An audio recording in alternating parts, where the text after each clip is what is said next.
तो जब वो चारा लेकर आते थे तो वायुदेव देखते थे कि वो जो चारा है वो सिर पे लाते थे गौ माता के लिए। तो वायु भगवान देखते थे कि ये जो सिर पे गौ माता के लिए सिर पे चारा ला रहे हैं, और ये साक्षात जालिंदर नहीं थी, अग्नि है। अगर वो चारा दिमाग को टच हो गया तो वो जल जाएगा। तो क्या करते थे, वो जो घास थी वो ऊपर के ऊपर ही उठा लेते थे। तो वो चलते थे, उनके सिर पे घास चलती थी, लेकिन घास में और सिर में अंतर रहता था, और वायु भगवान ऊपर के ऊपर उठा लेते थे। तो ऐसा रोजाना चला। नवनाथ भक्ति सर हमें बताता है, कल तो रास्ते में से जा रहे थे बोले, तो ऐसे एक प्रेत यात्रा आ रही थी, उनके रास्ते में वो आ रही थी, तो वो उनको भिक्षा के लिए जाना था, और रास्ते में एक प्रेत यात्रा आ रही थी। ऐसा नवनाथ भक्ति सर बताता है, और रास्ते में प्रेत यात्रा आ रही थी और वो भिक्षा के लिए जा रहे थे। तो अपशगुन ना हो जाए इसलिए उन्होंने प्रेत यात्रा रोक ली। तो उन्होंने सिर्फ ऐसा देख लिया वो प्रेत के तरफ कि ये क्या है, तो उन्होंने उसका देखने के वो प्रेत उठ के बैठा था।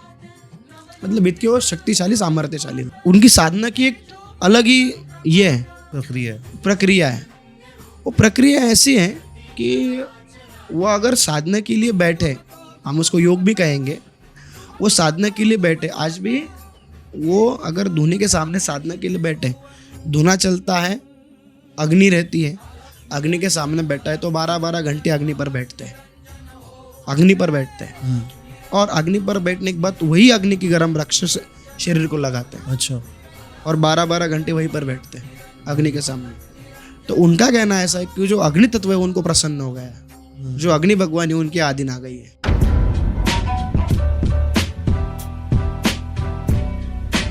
So yo, hello, this is Dishant Dibla. Welcome back to the podcast. आज का podcast is going to be very special because it is the second part for the Natha Sampradaya podcast which you guys were asking from a long period of time. But अभी जाके हम लोग को time मिला, इतने time से हम लोग ट्राई कर रहे थे but due to some reasons हो रहा नहीं था। आज हम लोग बहुत कुछ डिस्कस करने वाले हैं, वापस नाथ जी की हिस्ट्री और शाबर मंत्र, ये दो चीज़ों के बारे में हम लोग आज डिस्कस करने वाले हैं। बिकॉज नाथों का हिस्ट्री इतना बड़ा है कि एक एपिसोड में वो बैठाना बहुत हार्ड हो जाता है। लास्ट टाइम जो किया था वो बहुत लोगों को पसंद आया था और लोग उसका सीक्वल पूछ रहे थे, इसलिए ये हो रहा है। We have Gurunath ji here. So कैसे हैं आप? पहले तो गुरुदेव की कृपा से बहुत अच्छा हूँ। आदेश और श्री माता नमः पहले तो आपको। और ये बताइए कि आज क्या क्या हम लोग डिस्कस करने वाले, कैसे कैसे डिस्कस करने वाले? जरूर पहले हम गुरु को वंदन करते हैं। गोरक्ष बालम गुरु शिष्य बालम शशिमालम शशिकंड बालम कालस्य कालम जित जन्म जालम वंदे जटाला जग जन्मनालम स्वय भानु जो भानु आराधेला त्याच्या कुळी दीपकु दिव्य झाला हरिभक्तीला गुणितारी समस्त नमस्कार मत सद्गुरु एकनाथा ओम अग्निपुत्राय विद्महे महाज्वालाय धीमहि तन्नो जालम धरणात् प्रचोदयात्। आज हम नाथ संप्रदाय के बारे में ही बात करेंगे। नाथ संप्रदाय के बारे में बात करने से पहले आज हम महाराष्ट्र के नाथ संप्रदाय और महाराष्ट्र का जो बाहर का नाथ संप्रदाय है उसके बारे में हम चर्चा करेंगे, क्योंकि बहुत से लोग आज भी कंफ्यूज है कि महाराष्ट्र में एक अलग नाथ संप्रदाय की परंपरा है और महाराष्ट्र के बाहर एक अलग नाथ संप्रदाय की परंपरा है। महाराष्ट्र के बाहर की जो नाथ संप्रदाय की परंपरा है वो प्राचीन काल से है, और महाराष्ट्र में कई लोगों की ऐसी मान्यता है कि नाथ संप्रदाय ये कलयुग में शुरू हुआ है, लेकिन ऐसा नहीं है। नाथ संप्रदाय ये कलयुग में शुरू हुआ नहीं है। लोग आज भी ऐसा मानते हैं, नवनाथ भक्ति सारा ग्रंथ जो पढ़ते हैं उनके अनुसार कि इसे कलयुग में नवनारायणों को बुलाया गया, द्वारिका में भगवान कृष्ण ने नवनारायणों को बुलाया, उनमें कवि नारायण, हरि नारायण, अंतरिक्ष नारायण, पिंपलायन नारायण, करभंजन नारायण, अविहोत्र नारायण, चमस्त नारायण, द्रुमिल नारायण, ये 9 नारायण वहाँ पर गए।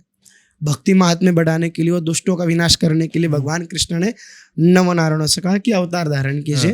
फिर वो नवनाथ बनकर आए और अवतार कार्य कर उन्होंने धर्म का प्रचार नहीं प्रसार और दुष्टों का विनाश किया। यह हमें नवनाथ भक्तिसार बताता है। लेकिन इसके बाहर, महाराष्ट्र के बाहर अगर आप नाथ संप्रदाय की व्याख्या देखेंगे तो भिन्न है। ऐसा लोग, महाराष्ट्र के लोग ऐसा मानते हैं कि नवनाथ ये नवनारायणों का अवतार है, लेकिन महाराष्ट्र के बाहर ऐसा नहीं है। महाराष्ट्र के बाहर नाथ संप्रदाय की अलग मान्यता है। वो अलग मान्यता ऐसी है कि नाथ संप्रदाय ये सतयुग से चलता आ रहा है।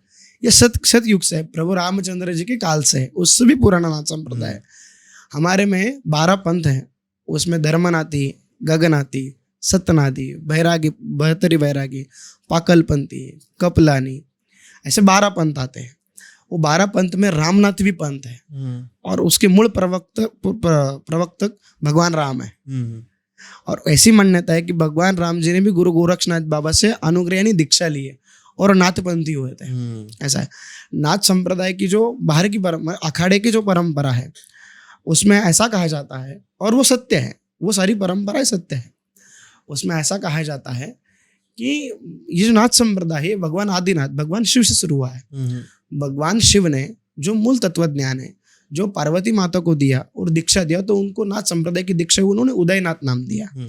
भगवान शिव नाथ संप्रदाय में आदिनाथ नाम से जाने जाते हैं।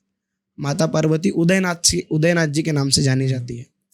इसमें नाथ संप्रदाय में भगवान विष्णु भी आए, उनको हम संतोषनाथ कहते हैं।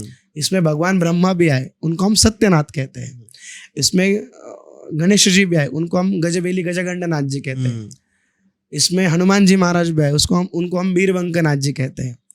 शेषनाथ भगवान में उसको अचल चंबेनाथ भी हम कहते हैं। महाराष्ट्र के अंदर नवनाथों की व्याख्या अलग है और महाराष्ट्र के बाहर नवनाथों की व्याख्या अलग है। आज हम बात करेंगे महाराष्ट्र को जो नाथ संप्रदाय है उस पर हम पहले बात करते हैं, फिर हम मूल नाथ संप्रदाय पर आते हैं। ठीक है। तो बातें ऐसी शुरू होती है, जैसे मैंने पिछले एपिसोड में भी बताया था कि नवनाथों को भगवान कृष्ण ने द्वारिका में बुलाया, हर नाथ को अपना अपना कार्य सौंपा गया। आज हम बात करें नवनाथ भक्तिसार ग्रंथ पर, जिसका लेखन नरहरि मालोदोंडी सूत करके कवि ने किया है। वो महाराष्ट्र के थे, वारकरी संप्रदाय के थे। ज्ञानेश्वर महाराज जी को अपना गुरु मानते थे और उन्होंने 1819 में महाराष्ट्र में एक ग्रंथ लिखा जिसका नाम लिखा नवनाथ भक्तिसार। वैसे पूरे भारत में या भारत के बाहर भी नाथ संप्रदाय ये पूरे पृथ्वी पर है।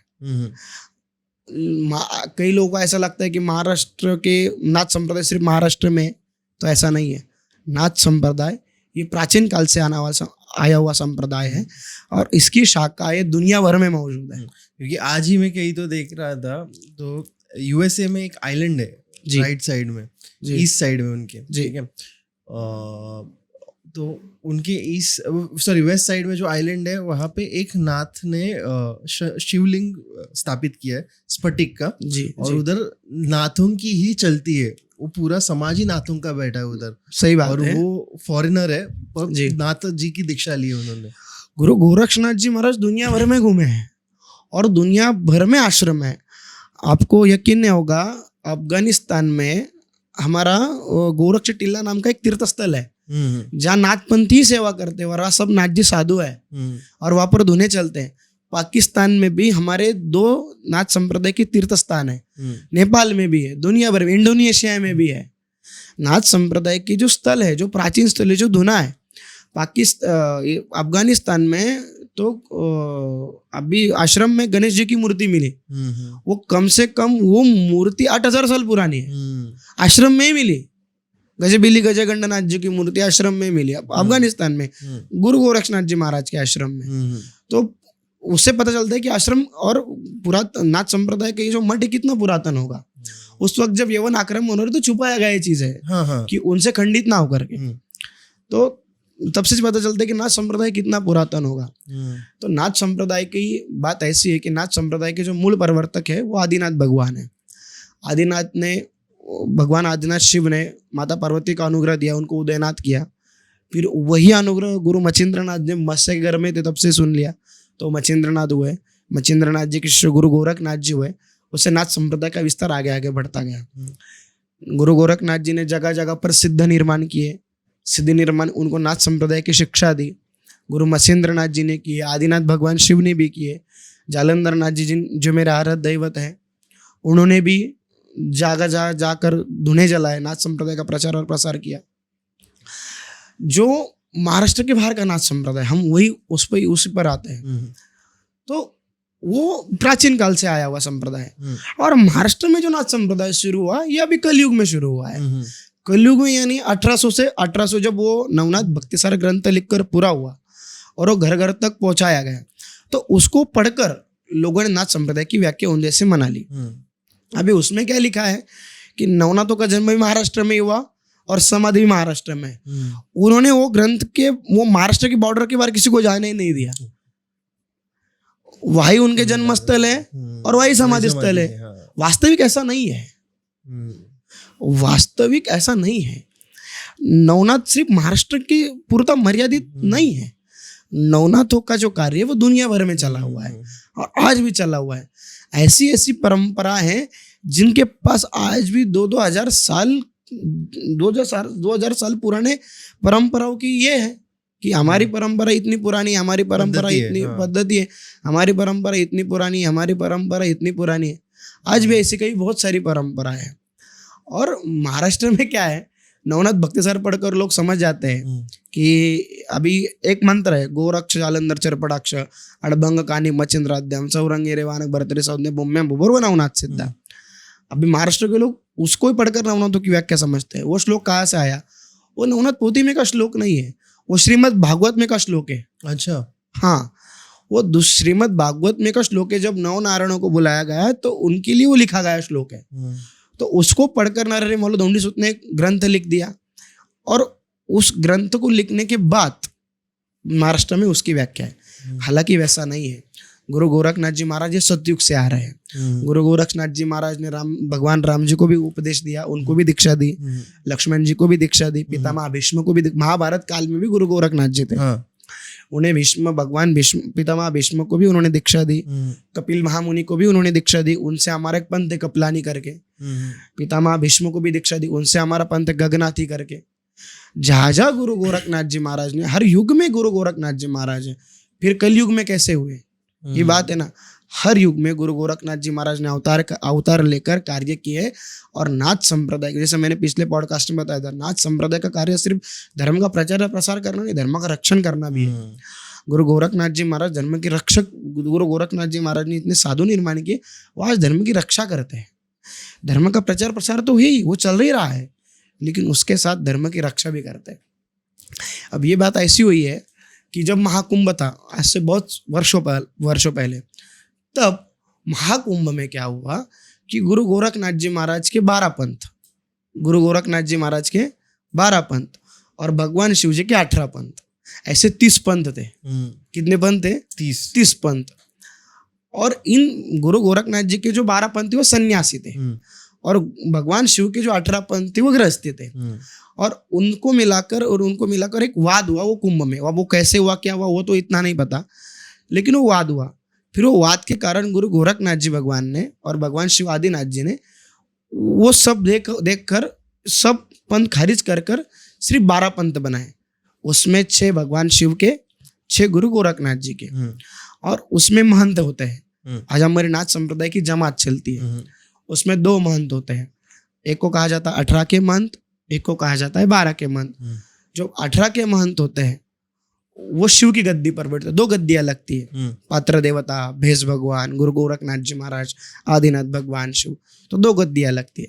एक भगवान गुरु गोरखनाथ जी की गद्दी लगती है, एक भगवान शिव की गद्दी लगती है। शिव पर जो महंत बैठते हैं उनको 18 का महंत कहा जाता है। 12 की गद्दी पे जो महंत बैठते हैं उनको 12 का महंत कहा जाता है। गुरु गोरखनाथ जी की गद्दी पे जो बैठते हैं उनको 12 का महंत कहा जाता है। और ये परंपरा, ये जो जमात है वो गांव जाती है, तीर्थस्थल करती है और धर्म का प्रचार और प्रसार करती है। ये जमात का काम है, जो गुरु गोरखनाथ जी भगवान के काल से चलते आ रहा है। इसको अखाड़े की परंपरा कहते हैं, दलीचे की परंपरा कहते हैं। अखाड़ा शब्द हर जगह यूज नहीं किया जाता, इसलिए नाथ संप्रदाय में उसको दलीचा भी कहा जाए। तो ये दलीचे की परंपरा है। तो ये ऐसी परंपरा है। हर महाकुंभ में दलीचा लगता है नाथ जियों का। सारे योगेश्वर जितने भी भारत के बाहर जम्बू द्वीप पर जितने योगेश्वर हैं सब उस दिन धुने पर आते हैं, धुने पर नमस्कार करते हैं, महाकुंभ में रहते हैं। महाकुंभ की 15 दिन 20 दिन 25 दिन जितने भी दिन कुंभ चलता है उस दिन सब मिलते हैं। उसके बाद जहाँ अपनी जगह है अपने अपने स्थान पर सब योगेश्वर चले जाते हैं। ये वही अपनी आखड़े की दलीचे की परंपरा। अब हम आते हैं वापस महाराष्ट्र की परंपरा, जो नवनाथ भक्तिसार, जो हम उस पर बात करना चाहते हैं। तो नवनाथ भक्तिसार ये मालू कवि रचित ग्रंथ है। और मालू कवि ने ये जो ग्रंथ लिखा है ये 1800 में लिखा है। और 1800 में लिखने के बाद उन्होंने भी पढ़ा होगा, कुछ उन्होंने भी अभ्यास किया होगा, कुछ पढ़ा होगा, उसके हिसाब से उन्होंने ग्रंथ लिखा जिसको महाराष्ट्र मानता है। उनका कहना यह है कि नवनारायण, अब ये नवनारायण कौन थे तो पहले से मैं आपको बताता हूँ। ऋषभदेव ब्रह्मा के पुत्र हैं। ऋषभदेव उनकी मान्यता, नवनाथ भक्तिसार की मान्यता अनुसार बता रहा हूँ, ऋषभदेव के 100 पुत्रों में से नवनारायण, जो ब्रह्मा के पुत्र ऋषभदेव के 100 पुत्र, उसमें से 9 नारायण थे। ऐसा मैंने नाम बताया। वो नारायण कौन थे? कवि, हरि, अंतरिक्ष, पिंपलायन, अभिहोत्र, चमस, द्रुमिल, करभंजन ऐसे 9 नारायण थे। और वो 9 नारायणों ने नवनाथ बनकर अवतार ली, ऐसा नवनाथ भक्तिसार बताता है। हाँ।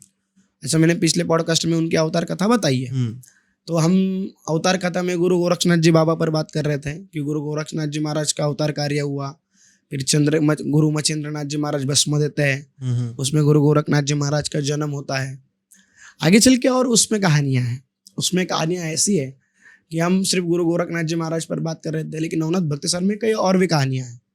कहानियां ऐसी है कि जैसे गुरु गोरखनाथ जी महाराज का अवतार हो तो गुरु गोरखनाथ जी महाराज होते, लेकिन उसके साथ 9 सिद्ध और थे, 8 सिद्ध और थे। जैसे मच्छिंद्रनाथ थे, गुरु गोरखनाथ जी थे, तो गुरु जालंधर नाथ जी भी थे, गुरु कानिफनाथ जी भी थे, गुरु वट सिद्ध नागनाथ जी भी थे नवनाथ भक्तिसार के अनुसार, गुरु चरपटीनाथ जी भी थे, गुरु अड़बंगी नाथ जी भी थे। ऐसे हर नाथ हुए और उनकी कहानियां हुई। हम बात करते कानिफनाथ जी महाराज पर। तो कानिफनाथ जी महाराज को महाराष्ट्र में ज्यादा कर मान्यता है। हाँ। क्योंकि ऐसी मान्यता है कि जो अहिल्या नगर में मढ़ी क्षेत्र है वहां पर उनकी संजीवनी समाधि है, ऐसी मान्यता है महाराष्ट्र में। वहां पर गुरु कानिफनाथ जी का संजीवन समाधि स्थल है, जहाँ कानिफनाथ जी महाराज ने कलयुग के 1710 में समाधि ली, ऐसा नवनाथ भक्तिसार बताता है। और तब से वहां पर हर रंग उनकी जो समाधि और रंग पंचमी के दिन हुई है। और तब से वहां पर बहुत सा वर्ग जो कानिफनाथ जी बाबा, आज महाराष्ट्र का जो युवा है वो कानिफनाथ जी का बहुत बड़ा भक्त है और उनको बहुत मानता है। आज भी 200, 300 किलोमीटर से लोग महाराष्ट्र में उनके लिए कावड़ जैसा होता है, जैसे गंगा का पानी लेकर समाधि पर डालने के लिए आते हैं। युवा वर्ग ज्यादा है और महाराष्ट्र में नाथपंथी जितने भी है वो कानिफनाथ बाबा को बहुत मानते हैं। तो ये कानिफनाथ महाराज का जो जन्म है वो हत्ती के कान से हुआ है, हिमालय में। ऐसी मान्यता है, नवनाथ भक्तिसार ग्रंथ हमें बताता है कि एक दिन भगवान जालिंद्रनाथ जी महाराज, भगवान सूर्यदेव और भगवान शिव जी हिमालय, भगवान जालिंद्रनाथ जी शिव जी की पूजा कर रहे थे। तो शिव जी की पूजा करते हुए वो शिव स्तोत्र पढ़ रहे थे, तो उनको भगवान शिव प्रसन्न हुए। प्रसन्न होने के बाद उन्होंने उनको नमस्कार किया और उनकी सेवा से प्रसन्न हो गए। वो जालिंद्रनाथ जी, जालिंदर में तेरी तपस्या से, पूजा से प्रसन्न हो, तुझे क्या चाहिए मांग ले। उन्होंने कहा भगवान आपने दर्शन दिया वही मेरे लिए बहुत है। नहीं बोले और कुछ मांग ले। तो बोले नहीं भगवान आपने दर्शन दिया। तो उसी स्वर्ग मार्ग से भगवान अग्नि जा रहे थे। तो अग्नि भगवान ने देख लिया कि नीचे भगवान आदिनाथ है और जालिंद्रनाथ है, और भगवान जालिंद्रनाथ जी के कारण पिता अग्निदेव है, क्योंकि उनका जन्म अग्नि में से हुआ है। तो उनके वो पुत्र है। तो उन्होंने देखा ये मेरा पुत्र साक्षात शिव से बात कर रहा है, तो वो नीचे चले आए। नीचे चले आने के बाद जब उन्होंने देखा कि ये भगवान शिव को उन्होंने नमस्कार किया और बात चल रही थी, तभी उसी जंगल में, हिमालय में, एक हाथी उन्मत्त हो गया। उन्मत्त यानी चिल्लाने लगा, पेड़ गिराने लगा, पेड़ पौधों को तहस नहस करने लग गया, जोर जोर से चिल्लाने लग गया। तो उन्होंने देखा कि हाथी क्या हुआ। तो भगवान शिव ने बताया कि इसके कर्ण में, इसके कान में ब्रह्म तेज गिरकर उसके, जब इसके कान जब सोया होता है उसमें ब्रह्म तेज गिरा, उस पर प्रबुद्ध नारायण ने संचार किया है और उस हाथी के कान में एक बच्चा जन्मा है। कई शास्त्र पुराण में उसके नाम नहीं है, लेकिन दंत कथाओं के अनुसार उस हाथी का नाम गजेंद्र कहा गया है। ऐसा हमने पढ़ा तो नहीं है, लेकिन कहानियां सुनते सुनते ऐसे सुनाई गई कि उस हाथी का नाम गजेंद्र था। तो गजेंद्र नामक हाथी को जब उन्मत्त हो गया तो जालिंद्रनाथ जी महाराज ने देख लिया, उन्हें स्पर्शास्त्र डालकर उसको स्थिर कर दिया, रुका दिया, और वहां जाने के बाद उन्होंने आवाज दी, हे प्रबुद्ध नारायण प्रतापवंता मित्रवर्य सूर्य सुता। ऐसा उन्होंने वहां पे आवाज दिया। आवाज देने के बाद जैसे ही उन्होंने आवाज दिया, अपनी गुरु का आवाज सुनकर प्रबुद्ध नारायण तुरंत हाथी के कान में से बाहर आ गए। फिर उन्होंने उनको हाथ में लिया और भगवान शिव के पास चले गए। तो उन्होंने कहा ये आपका 5वां नाथ है अभी नवनाथ भक्तिसार के अनुसार। जैसे नवनाथ भक्तिसार कहता है कि मच्छिंद्रनाथ जी पहले नाथ, दूसरे गुरु गोरखनाथ जी महाराज, तीसरे गुरु गहिनीनाथ जी महाराज, चौथे गुरु जालिंदरनाथ जी महाराज, 5वें गुरु गानिपनाथ जी महाराज। तो उन्होंने कहा कि ये आपका 5वां नाथ है, फिर इसे दीक्षा दीजिए, सारी अस्त्र विद्याएं दीजिए और इसको भी दुष्ट शक्तियों का नाश और भक्ति महात्म्य का प्रचार और प्रसार करने के लिए आगे बढ़ा दीजिए। ऐसे कानिपनाथ महाराज का जन्म हिमालय में हुआ। अभी वो कब हुआ, कैसे हुआ ये तो जानते हैं, लेकिन कब हुआ ये नहीं जानते, क्योंकि वो कई सालों पूर्व की कथा है। और नवनाथ भक्तिसार में ऐसा डेट ऑफ टाइम किसी बात का नहीं लिखा है। आखिरी 40व्या अध्याय में वो कहते हैं की शके 1710 पर्यंत प्रकट रूपी मिरवले नाथ, तब जाऊन आपल्या असताना गुप्त रूपी राहिले, इतना वो कहते हैं। लेकिन ये जन्म की तिथि ये वगैरह वो नवनाथ भक्तिसार में नहीं है। बनती बनते कहानियां बनी, वो कहानी के अनुसार कई लोग प्रकट दिन मनाते हैं। जैसे अभी हमारे जो घर में है, तो हमारे घर में जालिंदरनाथ जी महाराज की मंदिर है तो और धुना है, तो जालिंदरनाथ जी महाराज का प्रकट दिन हमारे घर के अनुसार या हमारी जो परंपरा के अनुसार हम संक्रांति के दूसरे दिन कर होता है, तो उस दिन हम जालिंदरनाथ जी महाराज का प्रकट दिन मनाते हैं। वैसे कई परंपराओं में कानिपनाथ जी त्रिपुरारी पूर्णिमा जो है, जो दिवाली के बाद की पूर्णिमा आती है, उस दिन कानिपनाथ जी महाराज का जन्मदिन हुआ, ऐसी कई कहानियां हमें बताती है। दंत कहानियां है, शास्त्र प्रमाण उसके बारे में भी नहीं है। और उस दिन कानिपनाथ जी महाराज का प्रकट दिन हुआ था ऐसा बताते हैं। कई कई जगहों पर अलग अलग प्रकट दिन मनाते हैं। कई जगह पर जिस दिन बाबा प्रकट हुए उस स्थान पर उस दिन प्रकट दिन मनाते हैं। ऐसा ये चलता है महाराष्ट्र में। और कानिपनाथ जी महाराज का जो कार्य है वो महाराष्ट्र में ज़्यादातर हुआ। उन्होंने 700 शिष्यों का उनका मंडल था, वो गाँव गाँव गए, वहाँ पर उन्होंने दीक्षाएं दी, शिष्यों को साथ लिया, उपदेश किया, नाथ संप्रदाय की दीक्षाएं दी। ऐसा करते ही गांव से 4, गांव से 2, गांव से 4, ऐसा करते करते उन्होंने 700 शिष्यों का खुद का उनका एक जब चलते थे तो वो हाथी पर बैठते थे। उनके पास खुद का हाथी था, वो हाथी पर वो बैठे हुए और आरती में उनके बहुत सही से आगे उनके जैसा एक राजा आ रहा है, एक राजा की सवारी जिस तरीके से आ रही है उस तरीके से कानिपनाथ महाराज का चलता था सब कुछ समुदाय। और वो महाराष्ट्र में घूमे, महाराष्ट्र में उन्होंने भक्ति मार्ग बहुत बढ़ाया। नाथ संप्रदाय को जो महाराष्ट्र में जो प्रचार ज्यादातर हुआ है वो कानिपनाथ बाबा की परंपराओं से ही हुआ है ऐसा। और बाकी मेरे को ये पूछने का था कि लाइक अभी गोरक्षनाथ है वो भी ऐसे ही घूमते थे ना, मतलब बहुत ऐसे श्रृंगार करके ऐसे घूमते थे, बोलते थे अत्तर लगाते। अब हाँ, जैसा कानिपनाथ बाबा जी का था वैसा गोरखनाथ बाबा जी का नहीं था। गोरखनाथ जी बाबा एक अलग नाथ है। ऐसी उनके जो स्वरूप की अगर आप बात करेंगे तो उनका स्वरूप ऐसा है, शैली सिंह सिर जटा झोली भगवा वेश कानन कुंडल भस्म शिव गोरक्ष आदेश। उनके वो सब मोह माया से मुक्त नाथ है। वो ऐसी हस्ती है। गुरु गोरखनाथ जी महाराज एक अलग नाथ है। तो उनका सिर पर जटाएं, व्याघ्रांबर, भगवा वस्त्र, नादी जनेऊ, रुद्राक्ष की माल, हाथ में चिमटा, त्रिशूल, कमंडलू, खप्पर, माथे पर चंद्र, ऐसे ही वो चलते थे। गुरु गोरखनाथ जी महाराज जैसा कानिपनाथ बाबा का बताते हैं ऐसा गुरु गोरखनाथ जी महाराज असली चंद्र जो मतलब वो शिव अवतारी थे ना, इमॉर्टलिटी वाला वो चंद्र। हाँ, मतलब भगवान चांद भी उनकी सेवा में, भगवान चंद्र भी उनकी सेवा में थे।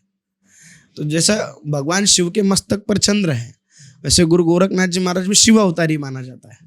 शंभुजती कहते हैं उनमें उनको। तो जैसे भगवान शिव के माथे पर चंद्र है वैसे गुरु गोरखनाथ जी महाराज के माथे पर भी चंद्र है, ऐसा है। गुरु गोरखनाथ जी महाराज भी उनका भ्रमण ज्यादातर बाहर ही हुआ है। एक बात मैं आपको बताना चाहूंगा कि गुरु गोरखनाथ जी महाराज भारत तक सीमित नहीं है या एशिया खंड तक सीमित नहीं है। अगर आप पूर्वज काल में जाएंगे तो पहले पंडित लोग मंत्र पढ़ते, संकल्प करते थे, जम्बूद्वीपे, आर्यावर्ते, भरतखंडे, ऐसा बोलते थे। तो ये जम्बूद्वीप नहीं, ये पूरी दुनिया में गुरु गोरखनाथ जी महाराज का कार्य है ऐसा। अभी उस दिन एक नाथ जी आए थे तो वो हमें बता रहे थे कि श्रीलंका में भी धुने हैं, रावण जी की लंका जिसको हम श्रीलंका कहते हैं, वहाँ भी गोरखनाथ जी के आश्रम है। वहाँ हमारे श्रीलंका में 3 आश्रम है और वहाँ भी नाथ जी लोग आज गुरु गोरखनाथ जी महाराज की सेवा, और चतुर्भुज मूर्ति है गुरु गोरखनाथ जी महाराज की। और उनका कहना ऐसा है कि ये आश्रम चतुर्भुज मूर्ति है। और उनका कहना ऐसा है कि ये आश्रम सतयुग से, हाँ। यानी राम जी के काल से है।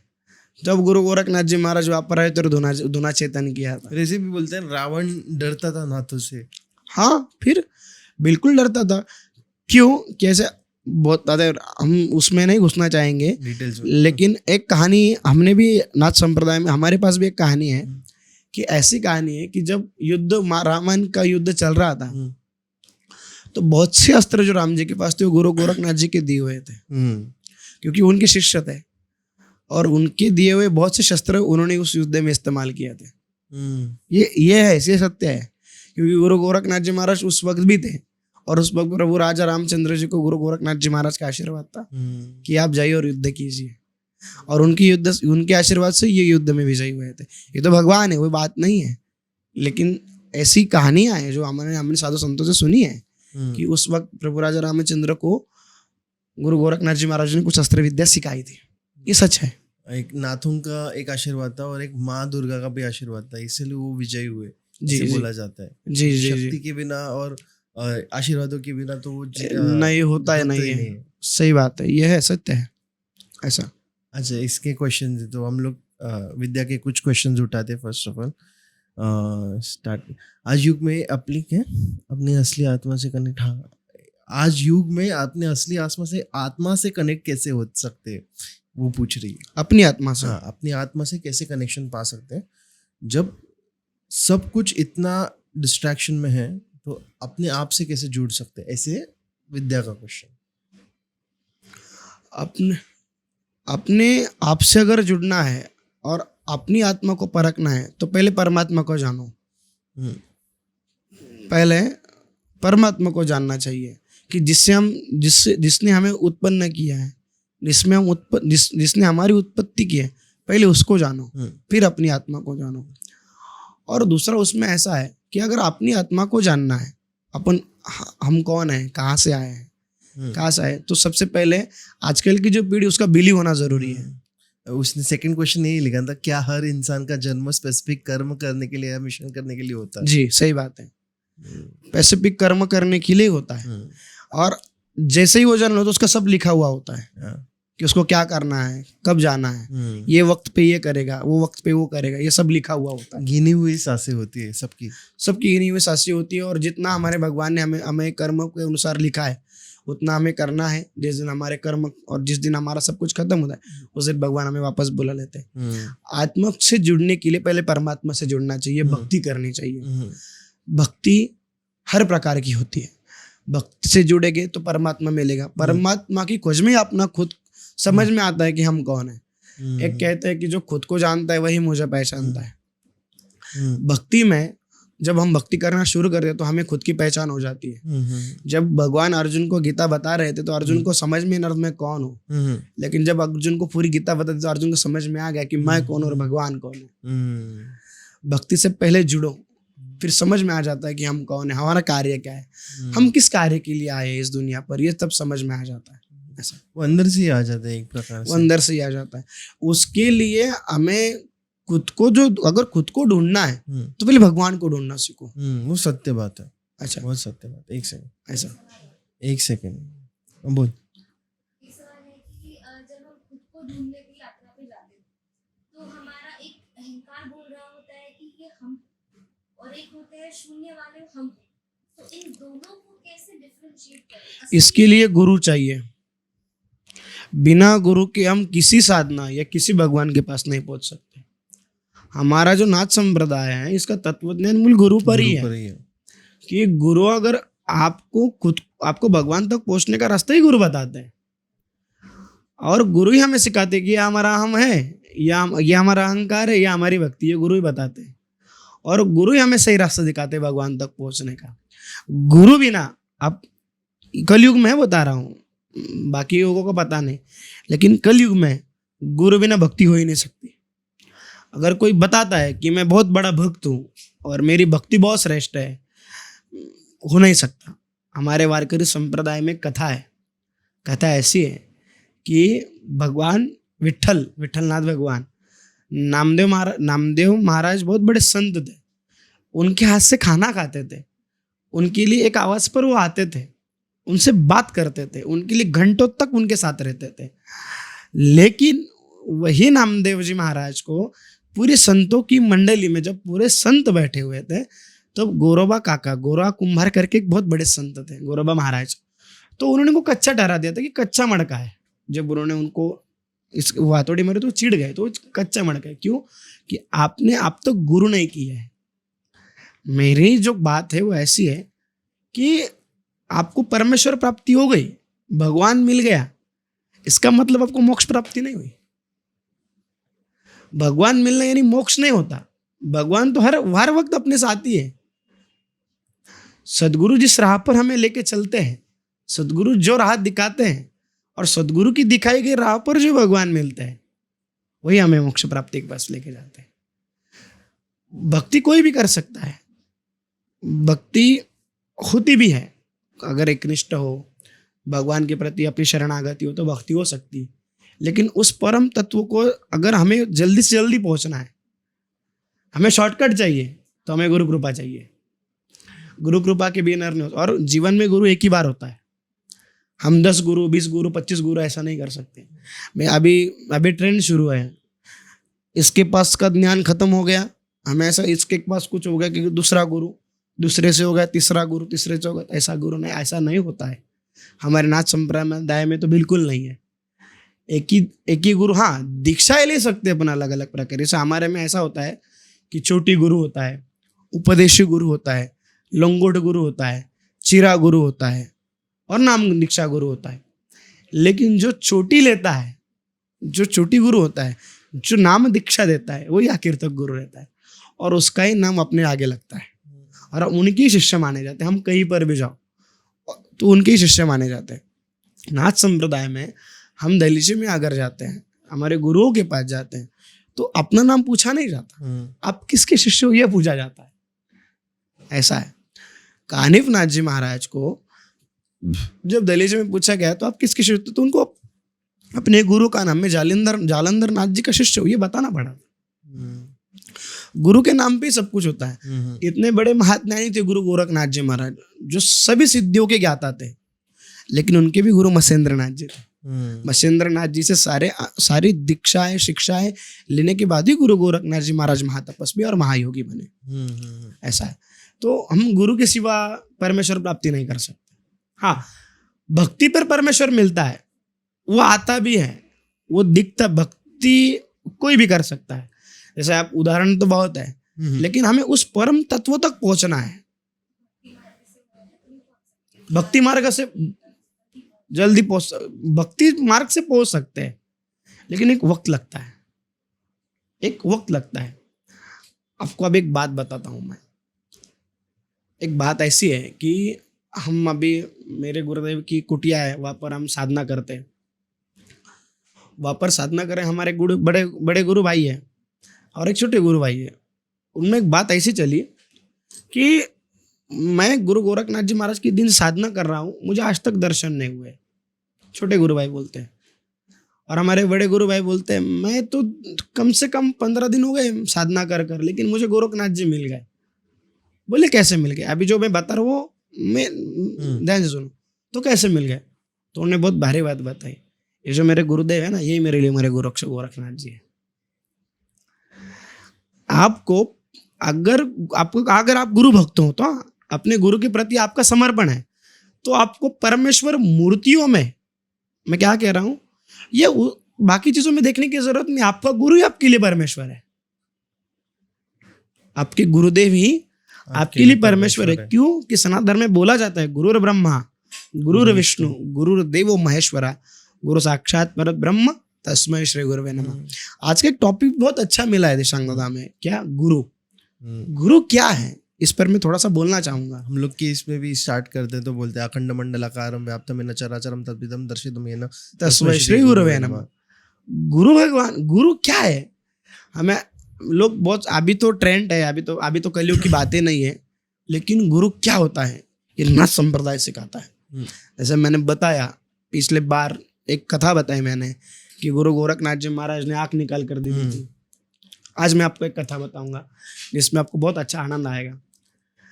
नवनाथ भक्तिसार के अनुसार गुरु कानिफ नाथ जी महाराज को गुरु जालेंद्र नाथ जी महाराज क्या करते हैं, तब कीली बिठाते हैं बद्रिकाश्रम, नवनाथ भक्ति सार के अनुसार। तब कीली बद्रिकाश्रम में बिठाते हैं, और जब बद्रिकाश्रम बिठ जाते 12 साल बाद मुझे ढूंढते हुआ ना मैं तुझे मिल जाऊंगा, वो बेहतर उनको तब कीली बिठा देते हैं और वहाँ से वो चले जाते हैं। गुरु जालंधर नाथ जी महाराज फिरते फिरते फिरते फिरते भारत भ्रमण करते, भारत के बाहर भ्रमण करते हुए तब बंगाल को गौड़ बंगाल कहा जाता था। गौड़ बंगाल की राजधानी थी हेलपट्टन, उसका राजा था गोपीचंद। उस गांव में जाते हैं, और उस गांव में जाने के बाद उनको गांव अच्छा लगता है, मनमोहक वातावरण होता है, शुद्धता, प्रकृति अच्छी होती है, तो वहां पर रुकते हैं। वहाँ एक घोड़े का अस्तबल होता है, वहां पर वो रुकते हैं। और वहां पर रुकने को घोड़े के अस्तबल, वहाँ कुछ गौवें होती है, और हमारे सनातन धर्म में तो गौ की सेवा की जाती है। तो गुरु जालंधर नाथ जी महाराज क्या करते थे, रोज सवेरे उठते हुए गौ को प्रणाम करते थे और जंगल में जाते थे उनके लिए चारा लाने के लिए। तो रोजाना वो चारा लेकर आते थे। तो जब वो चारा लेकर आते थे तो वायुदेव देखते थे कि वो जो चारा है वो सिर पे लाते थे गौ माता के लिए। तो वायु भगवान देखते थे कि ये जो सिर पे गौ माता के लिए सिर पे चारा ला रहे हैं, और ये साक्षात जालंधर नहीं थी, अग्नि है, अगर वो चारा दिमाग को टच हो गया तो वो जल जाएगा। तो क्या करते थे, वो जो घास थी वो ऊपर के ऊपर ही उठा लेते थे। तो वो चलते थे, उनके सिर पे घास चलती थी, लेकिन घास में और सिर में अंतर रहता था, और वायु भगवान ऊपर के ऊपर उठा लेते थे। तो ऐसा रोजाना चला, नवनाथ भक्ति सर हमें बताता है। तो रोजाना चला। एक दिन क्या हो गया, और राजा गोपीचंद की माँ थी, उसका नाम था मैनावती। वो राजमहल से बाहर दिख रही थी, तो उसको ये सिद्ध पुरुष देखने में आ गए, जालंधर नाथ जी, गुरु जालंधर नाथ जी को उसने देख लिया। तो देखते उसने देख लिया, क्यों इतना बड़ा तपस्वी कौन है ये, कि जिसके सिर पर वायु भगवान बाहर तक नहीं रुकने दे रहे हैं, उठा ले रहे हैं। तो उन्होंने अपने दासी को कहा कि ये कौन है, देख कर आ। तो दासी सब आती है, देखती है, पूछती है गांव में कि कौन है। तो वो सब उसको जानकारी मिलती, वो आके बताती है कि वो नाथपंथी साधु है, थोड़े दिन हो गए अपने राज्य में आए हुए, घोड़े के अस्तबल में रुके हुए हैं, उनका नाम योगी जालंधर नाथ जी है। तो उसको ऐसा जब उनकी वो कीर्ति सुनती है कि वो किसी घर पे अगर जाते, कोई बच्चा अगर बीमार हो तो वो उससे हाथ भी रख देते तो बच्चा अच्छा हो जाता है। अगर किसी घर में बीमार हो तो कल तो रास्ते में से जा रहे थे बोले, तो यहाँ से एक प्रेत यात्रा आ रही थी, उनके रास्ते में वो आ रही थी, तो वो उनको भिक्षा के लिए जाना था, और रास्ते में एक प्रेत यात्रा आ रही थी, ऐसा नवनाथ भक्ति सर बताता है। और रास्ते में प्रेत यात्रा आ रही थी और वो भिक्षा के लिए जा रहे थे, तो अपशगुन ना हो जाए इसलिए उन्होंने प्रेत यात्रा रोक ली।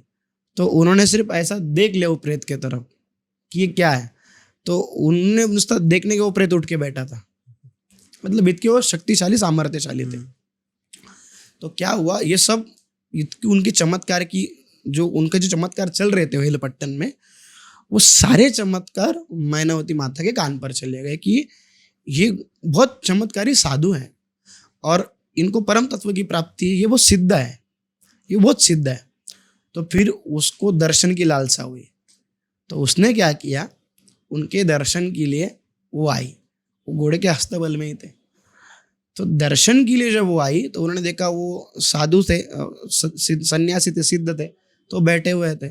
तो उसने उनको प्रणाम किया, आवाज लगाई, हे नाथ मैं आना चाहती हूँ दर्शन के लिए। तो पहले दिन उन्होंने उनको हकाल दिया कि मैं किसी इंसान से बात तक नहीं करना चाहता, मैं किसी इंसान से बात तक नहीं करना चाहता, और मैं यहाँ किसी को जानता नहीं, चले जाओ। पहले दिन ऐसा उन्होंने हकाल दिया। अभी वो इतने क्रोध में बोले थे कि मैनावती माता भी वहां से चली गई। दूसरे दिन वापस उस दर्शन के लिए वापस आई, दूसरे दिन भी उन्होंने हकाल दिया।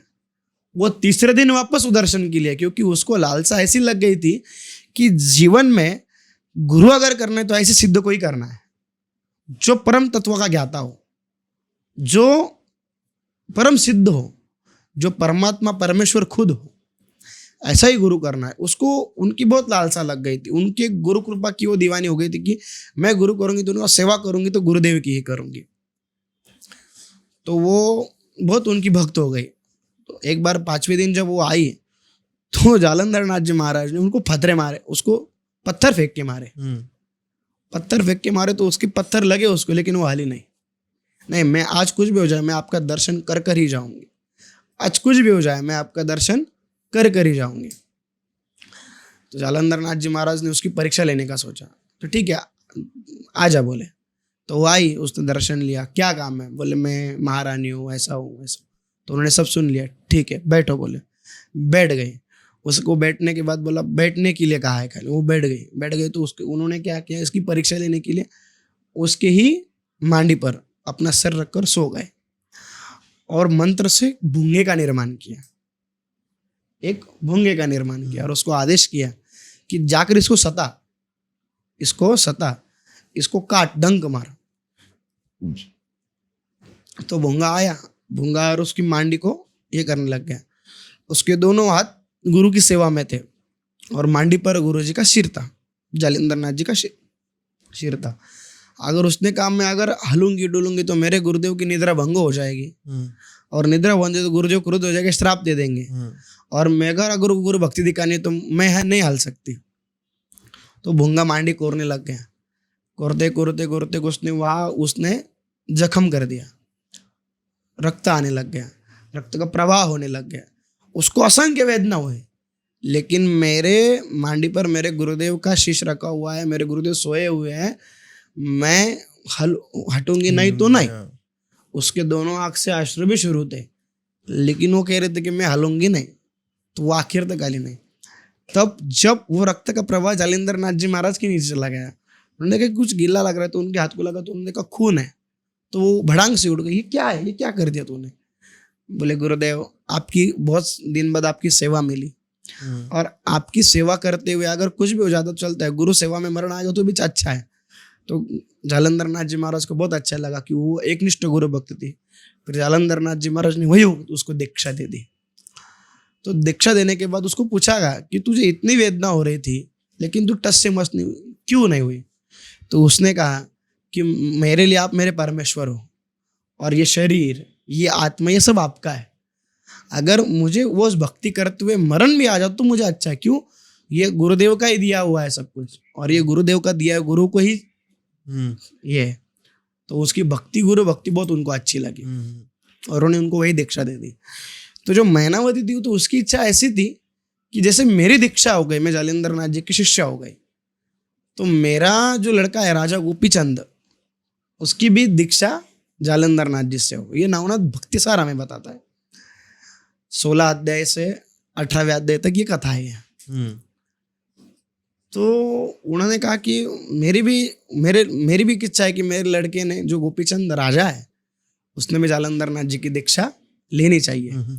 तो उसने जब उनको बताया कि देख मैं तो दीक्षा लेकर आई हूँ, लेकिन गोपीचंद बहुत तेजस्वी है, जालंधर नाथ जी तू जा, उनके शरण में जा, तुझे हर बात मिल जाएगी, तुझे सब कुछ सच और तुझे परम तत्व का, सच और झूठ का ज्ञान आ जाएगा, सब कुछ हो जाएगा। उसने उसको बहुत परंपरा बताई। तो गोपीचंद के भी, राजा गोपीचंद जी के मन में भी आया कि ठीक है मैं जाता हूँ और उनसे अनुग्रह लेता हूँ। लेकिन जब उनके मन में आया तो उनकी पत्नी ने वो सब सुन लिया, और उसकी बहुत पटरानी आती है। तो जब उन्होंने सुन लिया तो उन्होंने वो पटरानियों में सब बता दिया कि देखो हमारी ये राजमाता क्या कर रही है, हमारे पति को कह रही है कि तू जाके अनुग्रह ले ले, दीक्षा दे ले, सन्यासी हो जा रहे, सब छोड़ दे। तो वो चर्चा हो गई। चर्चा होने के बाद वो पटरानियों ने एक साजिश बनाई, एक षड्यंत्र रचा कि हम क्या करते हैं, हम जालंधर नाथ जी को ही नहीं रखते। हम उन्होंने जालंधर नाथ जी के बारे में राजा गोपीचंद को गलत बता दिया कि जैसे ये मैनावती रोज उनकी सेवा के लिए जाती है, वो क्या साधु थोड़ी है, वो ऐसा है वैसा है, उनके बारे में बहुत भ्रमिष्ट कर दिया। इतना भ्रमिष्ट गोपीचंद राजा को कर दिया, अलग अलग संशय उसके मन में ला दिए जालंधर नाथ जी महाराज के लिए। तो वो छिड़ गया।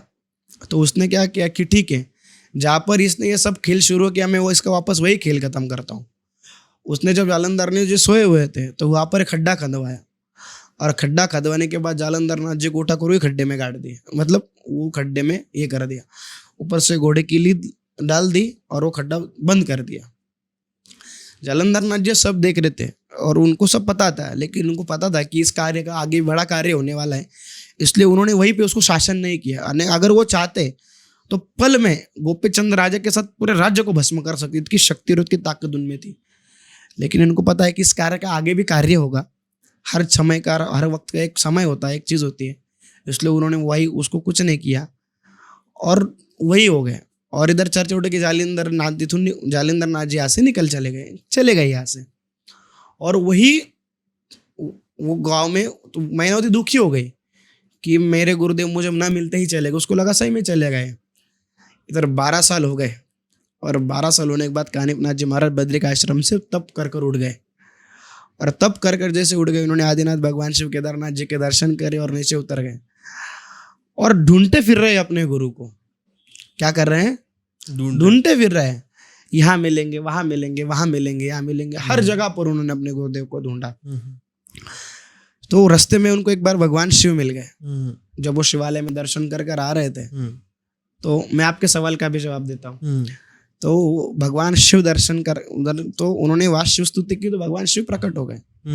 तो उन्होंने कहा कि क्या चाहिए मांग?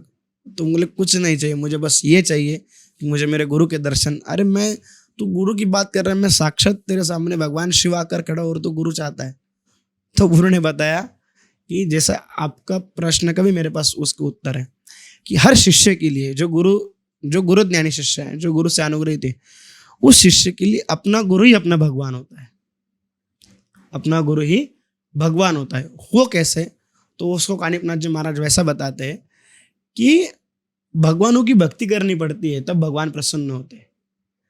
लेकिन अगर हमें जीता जागता भगवान हमारे साथ चाहिए, जो हर पल हमारे साथ रहे, तो अपने गुरु होते हैं। इसको सगुण भक्ति बोलते हैं। मेरे गुरु मेरे साथ है, मेरे गुरु मेरे हर पल साथ हैं। गुरु अपने से थोड़े से दूर है, ये मसला नहीं है। गुरु दूर है, गुरु या से कई दूर है, फोन पर बात होती है नहीं होती, वो बात नहीं है। लेकिन हमारे गुरुपति समर्पक कितना है, हमारे गुरुपति समर्पण कितना है, हमारे लिए हमारे गुरु के हमारे दिल में हमारे गुरु के लिए आदर कितना है, उससे ही अपने गुरु की बढ़ोतरी होती है। और एक बात मैं आपको बताऊंगा, जो मेरी मान्यता है, मेरी मान्यता के अनुसार, कि अगर जीवन में परमेश्वर ढूंढना है तो पहले गुरु भक्ति सीखिए। क्यों? क्योंकि अगर आप गुरु की सेवा करेंगे तो परमेश्वर खुद आपको ढूंढते हुए आएगा। आपको परमेश्वर को ढूंढने जाने की जरूरत नहीं है। ये सच है। अगर आपको परमेश्वर को ढूंढना है, वो जल्दी मिलेगा नहीं आपको, बहुत सताएगा। वो क्या करेगा? बहुत सताएगा। परमेश्वर यूं जल्दी नहीं मिल जाते। परमेश्वर के लिए बहुत त्याग, बहुत समर्पण, बहुत भक्ति, सब करना पड़ता है। बहुत सी परीक्षाओं में पास होना पड़ता है। लेकिन जैसे आप कहते हैं कि शॉर्टकट का युग चल रहा है, शॉर्टकट में एक भक्ति है जो आपको परमेश्वर तक पहुंचे, गुरु भक्ति। ये मेरा खुद का अभ्यास है कि जो गुरु भक्त होता है उसको सब चीज मिल जाती है, और ऐसी मिलती है उसको खुद परमेश्वर। फिर परमेश्वर आके कहता है, अरे मैं आया हूं, मिल मुझसे। तो नहीं, मेरे गुरुदेव, एक बहुत पुराना दोहा है कबीर जी महाराज का, गुरु गोविंद दो खड़े काके लागो पाए, बलिहारी गुरु आपने गोविंद दियो बताए। उसका अर्थ यह है कि गुरु और गोविंद अगर साथ में आते हैं, गोविंद यानी परमेश्वर, गुरु यानी गुरुदेव, तो हम किसके सबसे पहले पैर पड़े, किसके पैर छुए? तो मन कहता है कि गुरु, क्योंकि गुरु की पूजा करने से गोविंद आए। ऐसा है। तो अगर परमेश्वर प्राप्ति करना है, उस परम तत्व के पास पहुंचना है, मोक्ष को जाना है, पहले गुरु की सेवा करो। कलयुग में गुरु कैसे ढूंढे? मिले, ढूंढे। ये हम लोग ने लास्ट टाइम भी आई थिंक बात किया था। अभी मैं आपको मेरा एक इंसिडेंट बताता हूँ। मेरा जो इंसिडेंट हुआ है, मैं अभी 6 महीने पहले मेरा संन्यास हुआ। हाँ। मैं संन्यास दीक्षा मेरी हुई, मेरे गुरुदेव ने मेरा संन्यास किया। उसके पहले मैं वारकरी था, मैं आज भी वारकरी हूँ, और मैं वारकरी संप्रदाय में कार्य कर रहा था। वारकरी संप्रदाय में कार्य कर रहा था, मेरा अच्छा चल रहा था, गुरुदेव की कृपा थी। लेकिन जो मुझे साधना चाहिए और मेरा जो ज्ञान था वो अपूरा ज्ञान था। मैं सच बताता हूँ, मेरे पास पूरा ज्ञान नहीं था। लेकिन जब पूरा ज्ञान नहीं था, और जो मेरे नाथ महाराज की सेवा मैं बचपन से सेवा करता हूँ नाथ महाराज की। मेरे घर में ही जालेंद्र नाथ जी महाराज का मंदिर है, जो पुरातन काल से है। मेरी पीढ़ी दर पीढ़ी वहाँ पे सेवा होती है। मैं वहाँ पे 7वीं पीढ़ी हूँ जहाँ पे हम सेवा कर रहे हैं। तो मैं जालेंद्र नाथ जी महाराज को ही बताया कि मुझे गुरु चाहिए, आप मुझे ऐसे गुरु दो जो ज्ञानी हो और जो मुझे आपके पास पहुंचा सके, और जो मेरे लिए परमेश्वर हो। मैंने मेरे गुरुदेव, मेरे भगवान से ही मेरे गुरु को मांगा है, और जब मैंने मेरे भगवान से गुरु को मांगा है तो मेरे गुरुदेव उसी रूप में मुझे मिले। मैंने मांगा और थोड़े दिन बाद मेरे गुरुदेव मुझे मिल गए। वो खुद ब खुद आए, एक चमत्कार जैसे आए, और मैंने मेरे जीवन उनके चरणों पे समर्पित कर दिया। मेरे गुरुदेव का नाम योगी श्री नवमीनाथ जी महाराज है। अहिल्यानगर में उनकी कुटिया है, वो भी सन्यासी है। नाथ संप्रदाय में जो 12 पंथ है उसमें सतनाती पंथ करके परंपरा है। हेलो, उस सतनाती पंथ में हम हैं। बात किया ना मैंने, बोला अहिल्यानगर जाने का था। हाँ। तो सतनाती पंथ में हम आते हैं। मेरे गुरुदेव ने जिस दिन मेरा संन्यास लिया, नाथ संप्रदाय में 2 दीक्षा होती है, नाम दीक्षा और संन्यास दीक्षा। नाम दीक्षा एक ऐसी दीक्षा है जिसमें नाम गुरु से साधना लेकर नाम करते गृहस्थी रहते हुए हम नाथपंथी होकर सेवा कर सकते हैं। और संन्यास दीक्षा यानी क्या? सब कुछ गुरुदेव के चरणों पर अर्पण करना, संन्यास लेना, सनातन धर्म के लिए अपना जीवन अर्पित कर कर उसके लिए काम करना। एक सन्यासी आदमी के लिए उसका भूतकाल कुछ नहीं रहता। भूतकाल का उसका नाम निकल जाता है, उसका सब कुछ निकल जाता है। भूतकाल के दोस्त नहीं रहते, भूतकाल की दुनिया नहीं रहती, सब कुछ बदल जाता है। जिस दिन सन्यास होता है, जिस दिन गुरुदेव चोटी काटते हैं, उस दिन अपना पिंडदान हो जाता है। क्या हो जाता है? पिंडदान। यानी जो भी पुराना शख्स था वो मर गया। हाँ। वो अपना नया जन्म होता है। जैसे नवजात शिशु होता है वैसा होता है। उस दिन गुरुदेव नया नाम देते हैं। उस दिन नया नाम देने के बाद गुरुदेव नया नाम देते हैं, और नया नाम देने के बाद अपना कार्य बताते कि आपने क्या कार्य करना है। उस दिन गले में जनेऊ डालते हैं, और जनेऊ डालने के बाद हमें नाम देते हैं, नाथ पदवी मिलती है, और वहाँ से हम नाथ सांप्रदायिक कार्य के लिए आगे चलते हैं। जैसा गुरुदेव आदेश करेंगे, दादा गुरुदेव आदेश करेंगे, वहाँ जाकर हमें सनातन धर्म के नाथ पंथ के प्रचार और प्रसार का कार्य करना होता है। ऐसा होता है। नाम दीक्षा कोई भी ले सकता है। नाम दीक्षा यानी सिर्फ भगवान का नाम गुरुदेव से अनुग्रह रूप में लेना और उसकी साधना करना, वो संसारिक आदमी भी कर सकता है। लेकिन जनेऊ धारण करना, नाथ नाम लगाना, ये कोई नहीं, सिर्फ सन्यासी व्यक्ति कर सकता है। आजकल कोई भी आ जाता है, जनेऊ धारण कर लेता है, नाथ नाम धारण कर लेता है। मैंने जो नाम धारण किया हो योगी गुरुनाथ, ये मैंने खुद से नहीं, मेरे गुरुदेव ने मुझे नाम दिया है। मेरे आधार कार्ड पर भी अभी वही है। मेरे आधार कार्ड पर मैं मतलब अधिकार वाणी से यहाँ पर बैठा हूँ आपके सामने, मैं अधिकार वाणी से बोलता हूँ कि मेरा जो नाम है वो मेरे गुरुदेव ने मेरे संन्यास लेने के बाद दिया है। धारण नहीं किया हूँ मैंने नाम। मेरे आधार कार्ड पर भी अभी गुरुनाथ ही नाम है, और मैं जब भी जाऊंगा तो गुरुनाथ नाम से ही जाना जाऊंगा। मेरे दूसरे नाम का मेरे से कोई संबंध है ना, मेरा पुराने लोगों से कुछ संबंध है, जो पुराने जिंदगी में कुछ लोग थे ना उनसे संबंध है, ना मेरे इस दुनिया में दोस्त है, ना मेरे इस दुनिया में दुश्मन है। भूतकाल के किसी व्यक्ति से अभी मेरा कोई ताल्लुकात नहीं है। भूतकाल के किसी कर्म से मेरा कोई संबंध नहीं। भूतकाल की जो भी कुछ जीवन में लोग होंगे उनसे अभी मेरा कुछ संबंध नहीं रहा। अभी मैं सिर्फ एक सनातन धर्म के लिए एक साधु हूँ जो सनातन धर्म का प्रचार और प्रसार करना चाहता है। आगे चल के अभी मेरा जो ये जीवन है ये सनातन धर्म के लिए समर्पित है और गुरु चरणों में समर्पित है। ऐसा। मूविंग ऑन टुवर्ड्स साबर मंत्र, हम लोग जिसके बारे में बात करने, अगर कुछ और स्टोरीज बतानी आपको इससे पहले, साबर मंत्र के पास जाने से पहले, या फिर? नहीं, ऐसा नहीं है।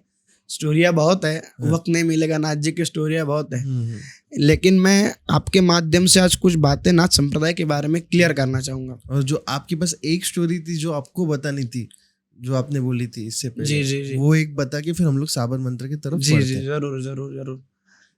नाथ संप्रदाय ये प्राचीन काल से चल रहा हुआ संप्रदाय है, और इसमें कई सिद्ध हो गए और कई सिद्धों ने इसमें कार्य किए हैं। लेकिन मैं आज आपको जो कथा बताने जा रहा हूँ वो एक ऐसे सिद्ध की है जो नाथ संप्रदाय में महाराष्ट्र में अनगिनत कार्य उन सिद्धों ने किया है। तो वो जो सिद्ध है उनका नाम वट सिद्ध नागनाथ जी महाराज है। वट सिद्ध नागनाथ जी महाराज का जो स्थान है वो हरंगुल करके स्थान पर है, और हरंगुल नामक स्थान पर वट सिद्ध नागनाथ जी महाराज की ऐसा मानते महाराष्ट्र के समाधि है। सिद्धों की समाधि नहीं होती, वो अमर है, वो चिरंजीव है, लेकिन उनकी मान्यता है वैसी, ठीक है, समाधि है। तो वो वट सिद्ध नागनाथ जी जो महाराज थे, वो जब बचपन में जब उनका जन्म हुआ, तो उनका जो जन्म हुआ अंडे से हुआ था ना। हाँ, वो तक्षक नंदिनी नाम की एक नागिन थी, उसका नाम पद्मिनी भी कहा गया है। उसके सिर पर ब्रह्मा भगवान का तेज गिरा था, तो उसने वो प्राशन कर लिया। उसमें अविहोत्र नारायण ने संचार कर लिया, और अविहोत्र नारायण ने संचार करने के बाद उनके पेट में वो उसने अंडा डाल दिया वड़ के ढूंढ। तब क्या चल रहा था कि जन्मेजय नाम का राजा था, जो राजा परीक्षित के वंशावल में था, तो परंपरा में था। तो उसने नाग सत्र यज्ञ शुरू कर दिया, नाग सर्प सत्र यज्ञ। उस यज्ञ का अर्थ ऐसा था, जैसे भी यज्ञ आरंभ होता है, दुनिया के जितने भी नाग होंगे उस यज्ञ में आकर जलने चालू हो गए थे। जैसे मंत्र पढ़े जा रहे थे, दुनिया के नाग जितने भी नाग हो उस इसमें जा रहे थे। तो वो सब नाग जब जल रहे थे तो वो नागिन भी वहाँ खींच जल रहे थे, और उसके पेट में अविहोत्र नारायण थे। तब वो देखा अस्तिक ऋषि ने, तो उन्होंने कहा कि अगर इसके पेट में अविहोत्र नारायण है और इनका कार्य आगे चल के बहुत चलने वाला है, तो एक काम किया उन्होंने, उसको एक वड़ के झाड़ में छुपा दिया, अभिमंत्रित कर दिया। तो उसको वो यज्ञ का असर उस वड़ के झाड़ पर नहीं हुआ, और वहीं पे उस 9 महीने के बाद उसने वंडा डाल दिया, उसमें से अविहोत्र नारायण जी का जन्म हुआ। अविहोत्र नारायण जी का जन्म होने के बाद एक ब्राह्मण परिवार ने उनको छोटे से बड़ा किया, और नागिन के पेट से जन्म हुआ, पद्मिनी के पेट से, उसके लिए उनका नाम नागनाथ रखा गया।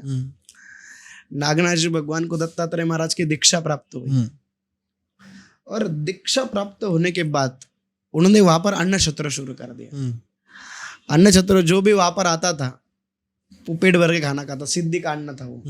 जो भी वहां पर आता था पेट भर के अन्न खाता था। नवनाथ भक्ति सर से कथा बता रहा हूँ। जो भी वहां पर आता था पेट भर के खाना खाता था, और अगर उस गांव में कोई मरता था तो संजीवनी मंत्र डालकर वापस जीवित कर देते थे। वो वापस जीवित कर देते थे। तो आप गांव में कोई मरता ही नहीं था।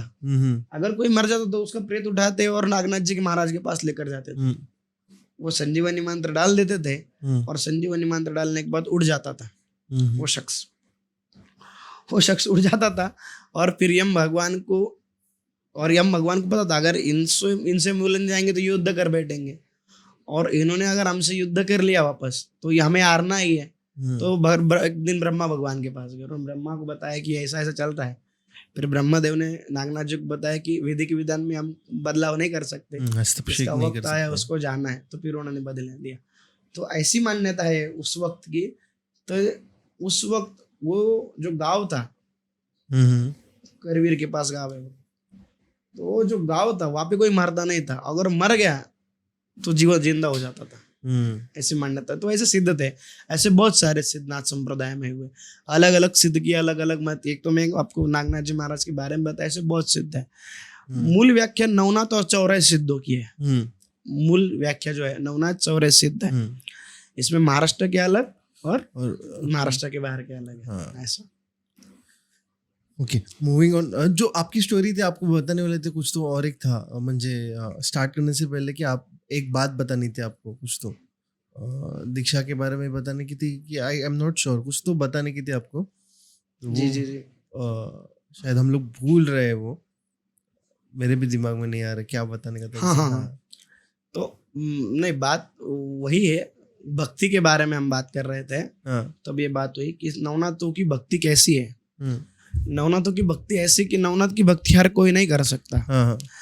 नवनाथों की भक्ति में ऐसे जिसको नवनाथ चुनेंगे वही नवनाथों की भक्ति करेगा, जिसको नवनाथ नहीं चुनेंगे वो नवनाथों की भक्ति नहीं करेगा। हम मुक्ति का दिखावा कर सकते हैं लेकिन भक्ति नहीं कर सकते। भक्ति का दिखावा भी हर कोई कर रहा है, लेकिन जो भक्ति है वो कुछ नहीं कर सकता। एक भक्ति होती है जो हमें हर चीज तक पहुंचाती है। एक भक्ति होती है जो हमें राह दिखाती है। 6 महीने 7 महीने पहले मेरे साथ कुछ इंसिडेंट्स हुए, उसमें मुझे मार्ग नहीं मिल रहा था। तो तब मेरा संन्यास भी नहीं हुआ था और मेरी दीक्षा भी नहीं हुई थी। तो मैंने मेरे नाथ जी से प्रार्थना की, जालिंदर नाथ जी से, कि भगवान मैं बचपन से आपकी भक्ति करता हूँ और मुझे आज मार्ग नहीं मिल रहा है, तो मुझे ऐसा मार्ग दिखाइए कि जिस मार्ग से मेरी पीढ़ियों का उद्धार हो जाए, और मैं जो ये आपकी जो भक्ति है जो मैं बचपन से कर रहा हूँ, इसमें मेरा जीवन पूरा आपके चरणों पर चला जाए, मुझे ऐसा मार्ग दीजिए। तो जालंधर नाथ जी महाराज ने मेरी वो जो पुकार है, जो मैंने दिल से उनको लगाई थी, वो सुन ली। मुझे नवमीनाथ जी जैसे ज्ञानी प्रतिष्ठित गुरुदेव मिल गए, उनके चरणों पर मेरा जीवन संन्यासमय हो गया, उन्होंने मुझे संन्यास दिया और उनके ही चरणों पर आज मेरा जीवन बहुत अच्छी तरीके से सनातन धर्म के कार्य के लिए चल रहा है। तो मेरा ये जो लोगों से जो कहना है कि आप भगवान से मांगो, नाथ जी से मांगो। आप जिसकी सेवा करते हो, अगर कुछ चाहिए अपनों को तो अपने नाथ जी से मांगो, नाथ जी बराबर देते हैं, चाहे वो ज्ञानी गुरु हो या चाहे कुछ हो। हाँ, हम ऐसे आदर्श सबको मान सकते हैं, लेकिन जीवन में गुरु एक ही बार होता है, ऐसा। तो ये बताना चाह रहा हूँ। Okay, so moving on towards साबर मंत्र। साबर मंत्र क्या है, कैसे बनाए गए थे, और आपको आपके रेकमेंडेड कोई साबर मंत्र है जो लोगों को आप देना चाहते हो, या फिर आपका कोई गुरु, मतलब गुरु मंत्र तो नहीं बोल सकते, बट जी जी, ऐसे कोई मंत्र है जो लोग रिसाइट कर सकते हैं कली काल में? शाबर मंत्र क्या है? नवनाथ संप्रदाय, नाथ संप्रदाय में शाबर मंत्र क्यों रचे गए थे? उस वक्त रोग, दुष्ट शक्तियां ये बहुत बढ़ी हुई थी और इनको खत्म करने के लिए शाबरी मंत्र रचाया गया था। शाबरी मंत्र आदिनाथ भगवान शिव, उदयनाथ माता पार्वती, गुरु मच्छिंद्रनाथ, गुरु गोरखनाथ, गुरु जालंधरनाथ सब ने लिखे हुए हैं। और शाबर मंत्र क्या है? शाबर मंत्र एक ऐसी स्थिति है जिससे हम परमेश्वर को भी प्राप्त कर सकते हैं। शाबर मंत्र एक ऐसे मंत्र है जिनमें से हम बड़े बड़े रोगों को भी निवारण कर सकते हैं। शाबर मंत्र एक ऐसे जिससे हम सिद्धि, सामर्थ्यवान, शक्तिशाली भी बन सकते हैं, ऐसा है। शाबर मंत्र में मूल देव होते हैं, जैसे काली महाकाली के भी शाबर मंत्र होते हैं, भगवान भैरव जी के भी शाबर मंत्र होते हैं, भगवान बटुक भैरव जी के भी शाबर मंत्र होते हैं। सारे देवताओं को प्रसन्न करने के लिए एक अलग सिद्धि शाबर मंत्र है। जैसे हम देखते हैं कई भगवान के स्तोत्र होते हैं कि भगवान की पूजा की स्तुति होती है, वैसे शाबर मंत्र में स्तुतिया मंत्र होते हैं जिससे हम उस भगवान को प्रसन्न करते हैं, ऐसा है। और क्या होता है साबर मंत्र? क्या है साबर मंत्र में? जब हम साबर मंत्र पढ़ते हैं तो उसमें उस भगवान को नवनाथों की दुहाई दी जाती है, या नवनाथ भगवान नवनाथ का स्मरण करके उनको बुलाया जाता है। और सारे भगवान नवनाथ महाराज के अधीन है, जितने भी देव हैं वो नाथों के अधीन है। जब उनको नाथ जी का नाम लेकर बुलाया जाता है तो वो देव भगवान, वो जो भी देवता है, वो जो भी भगवान है, वो सामने आकर प्रकट हो जाता है, वो सामने आकर प्रकट हो जाता है। और प्रकट होने के बाद वो अपना कार्य करता है। इसको शाबर मंत्र बोला जाता है। शाबर मंत्र सिर्फ नाथ पंथ में ही है, बाहर नहीं है।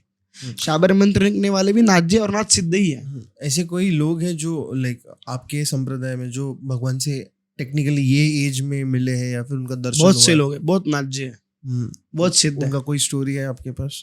हाँ, मेरे पास स्टोरी नहीं है, लेकिन मैं उनका आदर्श उनको मानता हूँ। मैं भी उनका नाथ जी का नाम नहीं लूंगा, लेकिन वो नाथ जी ऐसे हैं कि उनकी साधना की एक अलग ही ये है, प्रक्रिया है। वो प्रक्रिया ऐसी है कि वो अगर साधना के लिए बैठे, हम उसको योग भी कहेंगे, वो साधना के लिए बैठे, आज भी वो अगर धुनी के सामने साधना के लिए बैठे, धुना चलता है, अग्नि रहती है, अग्नि के सामने बैठा है तो 12-12 घंटे अग्नि पर बैठते हैं। और अग्नि पर बैठने के बाद वही अग्नि की गर्म रक्षा से शरीर को लगाते हैं। अच्छा। और 12-12 घंटे वहीं पर बैठते हैं अग्नि के सामने। तो उनका कहना ऐसा है कि जो अग्नि तत्व है उनको प्रसन्न हो गया है, जो अग्नि भगवान है उनके आधीन आ गई है, ऐसा कहा जाता है। तो ये शाबरी मंत्र से ही होता है, मंत्र साधना, तंत्र साधना, इससे ही ये होता है ऐसा। शाबरी मंत्र ऐसा एक, मतलब शाबर मंत्र ऐसा किसने दिया और लगे पढ़ लिया, ऐसा नहीं होता है। गुरु ही देते हैं और उसकी समझ होना चाहिए। अगर शाबर मंत्र में चुक भूल हो गई तो उसके दुष्परिणाम भी हो सकते हैं। यू गॉट शाबर मंत्र राइट? वो किसका है? दत्त गुरु का शाबर मंत्र, दत्त भगवान का शाबर मंत्र। अभी कैसा है भैया, दत्त भगवान जो है वो नाथ संप्रदाय, महाराष्ट्र में अगर देखे जाएंगे तो नाथ के गुरु माने जाते हैं, लेकिन महाराष्ट्र में दत्तात्रेय भगवान का नाथ संप्रदाय से कुछ संबंध नहीं है। अब ये बोलेंगे आप ऐसा कैसे हो सकता है, तो ऐसा इसलिए है कि नाथ संप्रदाय में सब भगवान आ गए। नाथ संप्रदाय में भगवान शिव आए, उनको नाम दिया आदिनाथ। क्या नाम मिला? आदिनाथ। माता पार्वती आई, उनको भगवान शिव ने दीक्षा दी नाथ संप्रदाय की, उनको मिला नाम उदयनाथ। उनका देखकर भगवान विष्णु आए, उनको भी नाथ संप्रदाय से दीक्षा हुई, उनको नाम मिला संतोषनाथ। उनका देखकर भगवान ब्रह्मा भी आए, उनको मिला सत्यनाथ। उनका देखकर गणेश जी भी आए, गजबेली गजगंडनाथ। उनका देखकर शेषनाग भगवान भी आए, आचल चंबेनाथ। उनका उनका उनका देखकर दैवत हनुमान जी महाराज आए, उनको ही दीक्षा हुई, बीरवंकनाथ हो गए। लेकिन दत्तात्रेय महाराज को नाथ संप्रदाय की किसी ने दीक्षा ही दी नहीं है। नाथ संप्रदाय की जो मूल दीक्षा है वो तो भगवान दत्तात्रेय महाराज को किसी ने दी ही नहीं है। तो भगवान दत्तात्रेय महाराज नाथ संप्रदाय में नहीं है, उनका खुद का दिगंबर संप्रदाय है। उनका खुद का दिगंबर संप्रदाय है और वो उस संप्रदाय के लिए कार्य करते हैं। ऐसा गोरक्ष संहिता, जो महाराष्ट्र की बात नहीं कर रहा हूं मैं, महाराष्ट्र में तो ये मान्यता यही है कि जो नाथ संप्रदाय जो महाराष्ट्र का है दत्तात्रेय भगवान से ही है। नरहरि मालू धोंडी सूत का तो ऐसा पोथी में कहना है कि मचिंद्र नाथ जी को नाथ पंथ की दीक्षा देने वाले दत्तात्रेय भगवान। कौन है? दत्तात्रेय भगवान। नवनाथों में से 6 नाथ, तो नाथ संप्रदाय के बारे में जो 6 नाथ है जो दत्तात्रेय महाराज के शिष्य माने हुए, मचिंद्रनाथ, जालंधरनाथ, भर्तरीनाथ, वटसिद्धनागनाथ, चरपटीनाथ और रेवणनाथ, ये दत्तात्रेय महाराज के शिष्य माने गए हैं। और नरहरि मालू धोंडी सूत का नवनाथ भक्तिसार से ऐसा कहना है कि इनको नाथ पंथ की दीक्षा दत्तात्रेय महाराज ने दी हुई है, ऐसा नवनाथ भक्तिसार का कहना है। लेकिन बाहर गोरक्ष संहिता, गोरक्षनाथ महापुराण, इसमें दत्तात्रेय भगवान का कहीं उल्लेख नहीं है। ऐसा ये सिर्फ, और नवनाथ भक्तिसार ये सिर्फ महाराष्ट्र में मर्यादित ग्रंथ है, इसको बाहर नहीं पढ़ा जाता कहीं, इसको बाहर में इसकी मान्यता ये नहीं है, इसको पढ़ा ही जाता नहीं है। और ये जो साधनाएं होती है वो गोपनीय रखी जाती है क्या? हाँ, शाबरी सब साधनाएं गोपनीय क्यों की जाती है? क्यों गोपनीय इसलिए की जाती है कि जब वो साधना करते हैं तो कई शक्तियां आसपास होती है। ऐसा हम कालिका, अगर माता कालिका आह्वान शाबरी मंत्र के द्वारा कर रहे हैं और उसके लिए आसन सिद्ध किया है, और माता काली अगर उस वक्त उसकी योगिनी रहती है, ये रहते हैं, तो अगर हम वो कहीं भी, और वो कहीं भी नहीं होती है साधना, एकांत जगह पर जहाँ किसी का आवागमन ना हो, जो जगह शुद्ध हो, पवित्र हो, इस स्थान पर ये साधनाएं होती। ये जहाँ ये है वही साधना नहीं होती। अपवित्रता है वहाँ तो बिल्कुल नहीं होती। ऐसा लोगों के बीच में होती ही नहीं है। नहीं, लोगों के बीच में होती नहीं। एकांत हो और जहाँ पवित्रता हो, मूल एकांत और पवित्रता है साधना के लिए, दोनों जगह। इसलिए आप देखो कई भगवानों के स्थान पहाड़ पर है, कई भगवानों के स्थान। क्यों है? क्योंकि वहां पर एकांत भी है और वो स्थान भी पवित्र है। ऐसा है, उसी सेंस बनता है इस बात का, क्योंकि जब ये सिद्ध हो जाता है तभी भी इतना इमेंस एनर्जी, इतना इमेंस पावर से कोई एंटिटी या फिर इतना भगवान आ जाता है, तो सामने वाला अगर तैयार नहीं होगा या फिर गलती से किसी ने देख लिया, वो वही फट सकता है, या फिर उसका चक्र ऑन द स्पॉट खुल सकते हैं, या फिर कुछ ऐसे हो सकता है जहाँ वो सहन नहीं कर पाता है। नहीं, जब भगवान प्रसन्न एक जल्दी होता नहीं है। साधना भी ऐसा हम 4-5 दिन करते और लगे भगवान दिखता है, ऐसा कुछ होता नहीं है। जब भगवान मिलते हैं साधना के बाद, तब तक हम भी तैयार हो चुके होते हैं। नहीं, मैं हमारी बात नहीं कर रहा। मैं अगर कोई, मतलब आपने कहा एकांत में की जाती है, अगर किसी और ने देखा तो उसको प्रॉब्लम हो सकता है। उसको वो दिखेगा नहीं, लेकिन उसको डर इतना लगेगा वहां पर कि वो एक तो वहां से भाग जाएगा, और उसके मस्तिष्क में या दिमाग में ऐसा बैठ जाएगा कि वो पागल हो जाएगा। क्योंकि साधना के फटके अच्छे नहीं होते। मैंने ऐसे बहुत से लोग देखा हो जो साधना उल्टी कर बैठते हैं और फिर दिमाग पर असर हो जाता है और फिर घूमते रहते हैं इधर उधर, तो उसका कुछ अर्थ नहीं है। ऐसा साधना क्या है? सबसे पहली बात, साधना यानी स्वयं का साधना, यानी कुछ साधन करना। साधना यानी क्या है? कुछ साध्य करना, भगवान परमेश्वर ईश्वरी तत्व साध्य करना। और वो किस तरीके से? वो साधना से होता है। वो साधना की कुछ नियम होते हैं, उन नियम में अगर वो साधना ही होती है, जैसे अभी एक बेसिक नियम है साधना का, अगर नाम जप करने बैठो, साधना करने, तो आसन ले लो, आसन पर बैठो। क्यों बैठो? कि जो भी साधना करेंगे आसन पर करेंगे तो ब्रह्म सात होगी, और अगर नीचे जमीन पर ही बैठ के साधना करेंगे तो सब जमीन में चली जाएगी। ऐसा, इसलिए आसन लिया जाता है। ऐसा ये सब बेसिक साधना के नियम होते हैं। और कुछ भाई?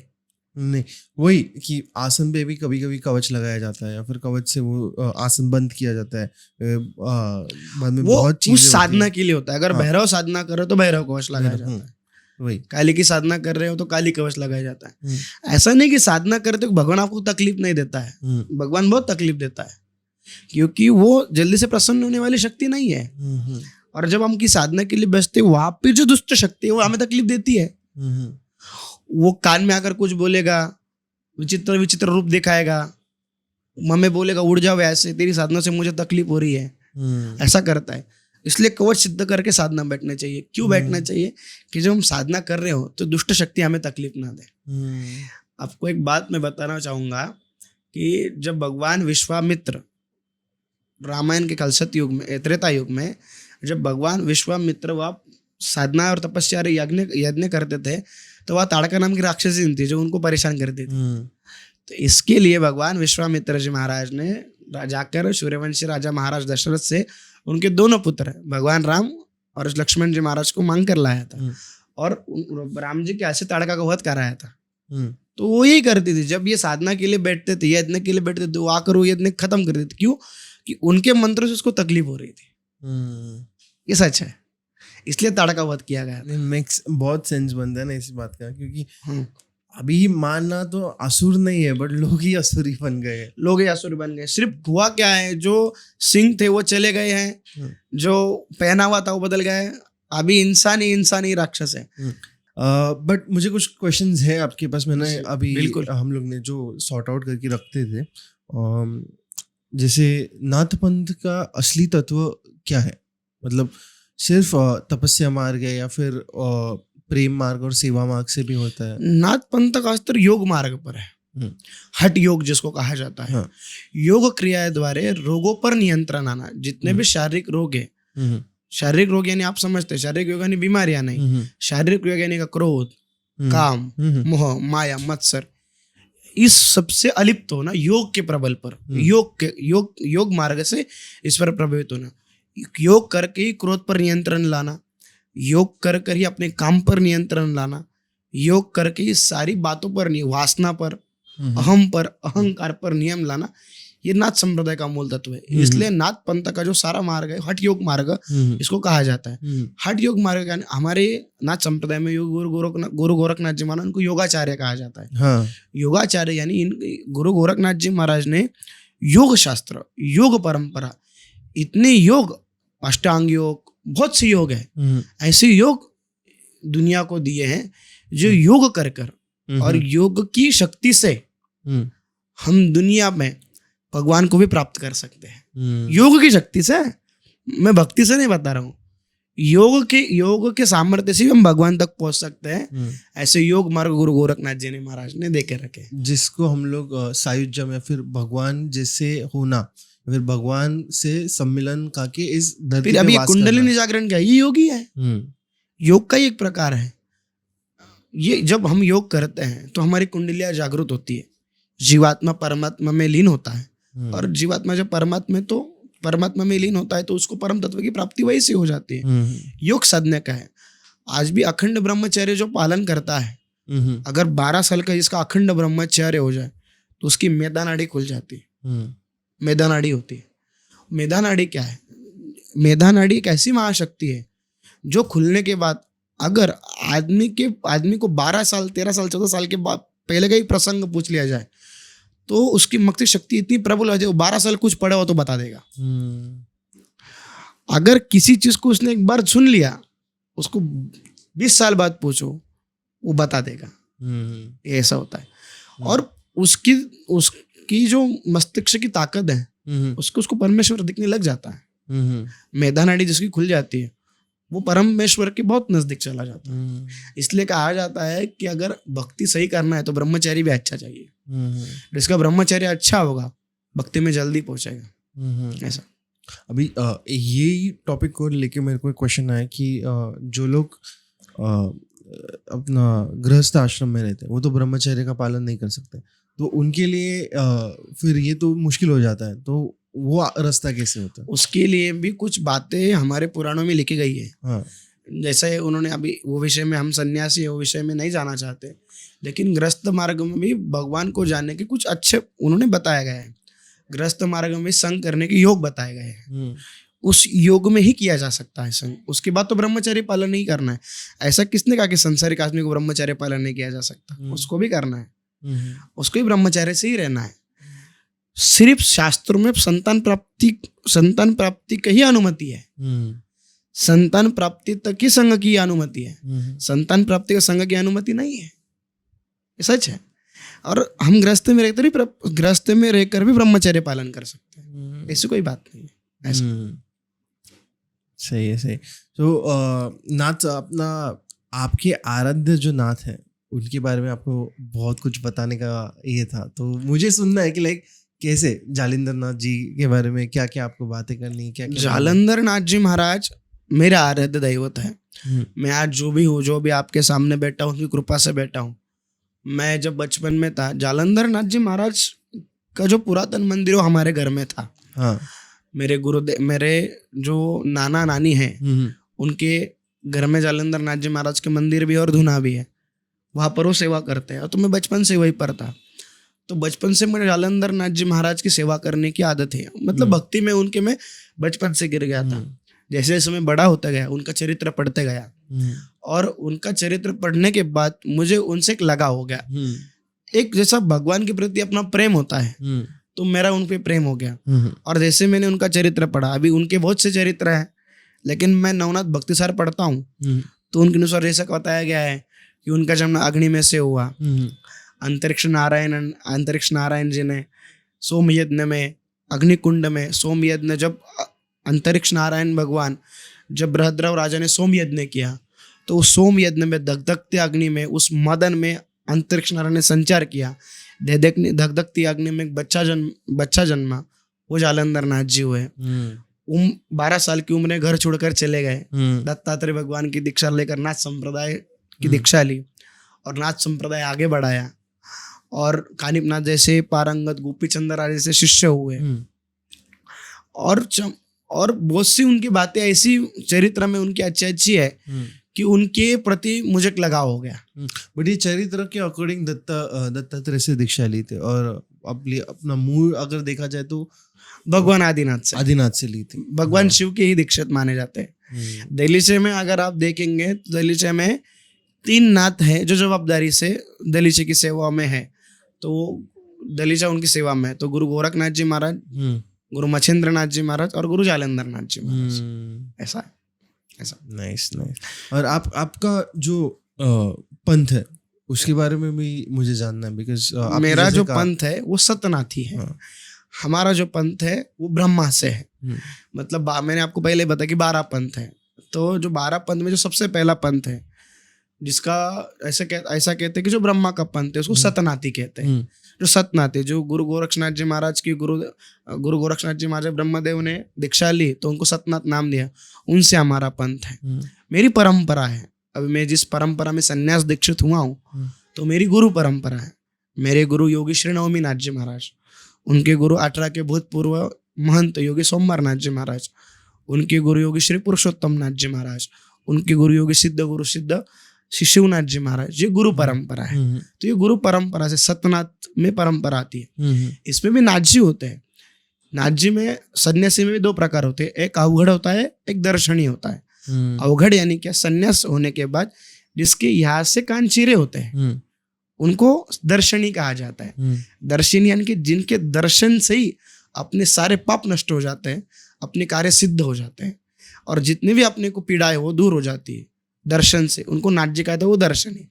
और दूसरा होता है अवघड़, जो सब सीखता है, तंत्र साधना, मंत्र साधना, नाम साधना, ये सीखने के बाद जो पूरी तरीके से सीख जाता है, तो फिर उसके भी कान से रहते, फिर वो भी दर्शनी हो जाता है।